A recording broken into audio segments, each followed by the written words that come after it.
بسم الله الرحمن الرحيم سأل سائل بعذاب واقع للكافرين ليس له دافع من الله ذي المعارج تعرج الملائكة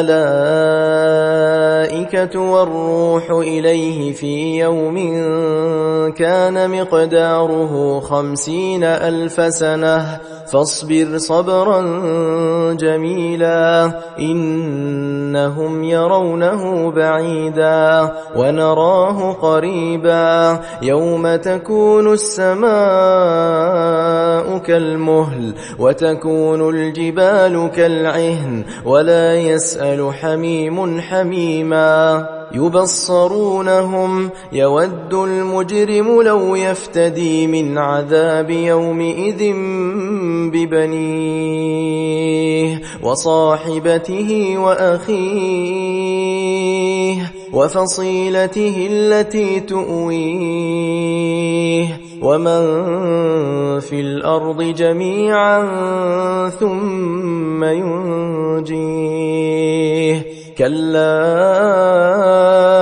إنها لظى نزاعة للشوى تدعو من أدبر وتولى وجمع فأوعى إن الإنسان خلق هلوعا إذا مسه الشر جزوعا وإذا مسه الخير منوعا إلا المصلين الذين هم على صلاتهم دائمون والذين في أموالهم حق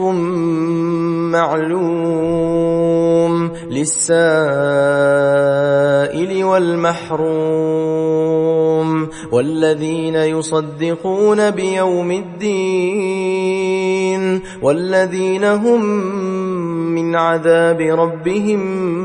مشفقون إن عذاب ربهم غير مأمون والذين هم لفروجهم حافظون إلا على أزواجهم أو ما ملكت أيمانهم فإنهم غير ملومين فمن ابتغى وراء ذلك فأولئك هم العادون والذين هم لأماناتهم وعهدهم راعون والذين هم بشهاداتهم قائمون والذين هم على صلاتهم يحافظون أولئك في جنات مكرمون فما للذين كفروا قبلك مهطعين عن اليمين وعن الشمال عزين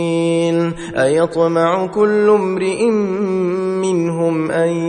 يدخل جنة نعيم كلا إنا خلقناهم